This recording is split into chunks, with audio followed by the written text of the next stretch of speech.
నమస్తే మేడం. నమస్తే. హలో. ఇప్పుడు నైస్ మేడం. ఓకే. ఇప్పుడు సింగిల్ రాజు సినిమా రాబోతుంది. సో మీరు అన్నాను కదన్న, ఉడుమల గారు మంచి డైరెక్టర్, ప్రొడ్యూసర్. సో ఏం చెప్పదలుచుకోరు, ఈ సినిమా ఎలా ఉండబోతుంది?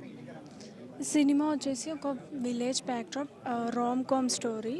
అందులో లవ్ స్టోరీ ఉంటుంది, ఫ్రెండ్షిప్ స్టోరీ ఉంటుంది, ఎమోషనల్ సీన్స్, కొంచెం ఫైట్స్, ఎవ్రీథింగ్ మిక్సప్ ఉంటుంది. ఇంకా మేజర్ థింగ్ వచ్చేసి love story and as well as విలేజ్లో జరిగే కొన్ని గొడవల గురించి. మేబీ అవన్నీ ఇప్పుడు చెప్పొచ్చు లేదు నాకు తెలియదు. ఓకే.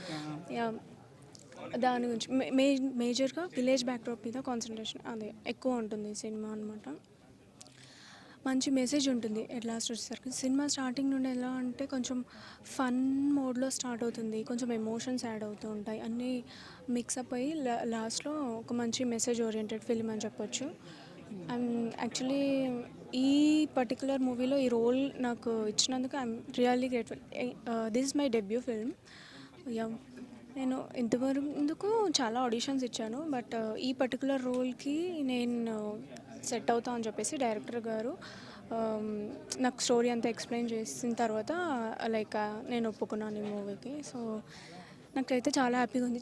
యాక్చువల్లీ మేము చాలా టీం అంతా చాలా కష్టపడ్డాం. ఫైనల్గా ఇది అందరి ముందుకు వస్తున్నందుకు so happy. I'm so happy for this. Madam, అంటే డైరెక్టర్ మిమ్మల్ని ఎలా సంప్రదించారు? అంటే మీరే ఈ సినిమాకు ఉన్న కారణం అంటే ఏం చెప్తారు మేడం? యాక్చువల్లీ నేను ఇంతకుముందు ఫిల్మ్లో తను చేసేటప్పుడు నేను ఆడిషన్ అటెండ్ అయ్యాను. ఓకే. సో అప్పుడే ఆడిషన్ అప్పుడు మూవీకి యా అప్పుడు కూడా ఆ క్యారెక్టర్కి సెలెక్ట్ అయ్యాను. But due to some reasons that movie was cancel. And later ఈ మూవీకి తను స్టోరీ అదంతా అనుకున్నప్పుడు నా క్యారెక్టర్ లైక్ తనకి మేబీ నేను ఇచ్చిన ఆడిషన్ అదంతా గుర్తొచ్చి ఉంటుంది. So through audition I got selected. Yeah. Okay.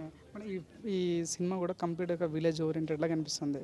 So ఎలా ఉండబోతుంది? ఇది మరొక లైక్ రంగస్థలం లాగా ఆ టైప్లో ఉండబోతుందా? యా, అలా చెప్పొచ్చు. ఇంకా మన రీసెంట్గా వచ్చిన రాజు వెడ్స్ రాంబాయి ఆ టైప్లో మేకింగ్ అదంతా కొంచెం ఆ టైప్లో మంచిగా పచ్చడి పొలాలు అవన్నీ చూపించడం అవన్నీ అలాగే ఉంటుందన్నమాట. Yeah. Okay, done. Thank you. Thank you so much.